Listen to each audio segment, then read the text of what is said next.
my family, I guess, it was funny at first. I mean, and still they do ask me, like, so when are you going to convert? And there's always some, like, fear in that question, I think, just because it's totally foreign to them. I mean, not totally foreign. I mean, Jewish culture is part of American culture. It's not very clear that that Jewish culture is more than Judaism. I think the funniest reaction I got was from my uncle, who said, like, oh, you're studying Yiddish, like, that's cool, like, so then you can learn Hebrew, and then you can learn Aramaic, and then you can read the Bible in the original. And I was like, right, like, that's what I'm gonna do. It's cute. My dad sends me, like,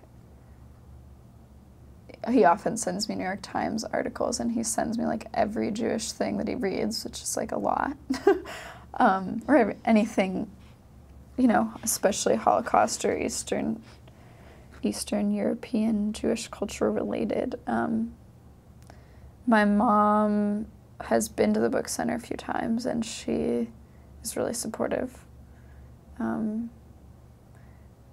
think that, yeah, I mean, it's just weird to them, but I don't really care.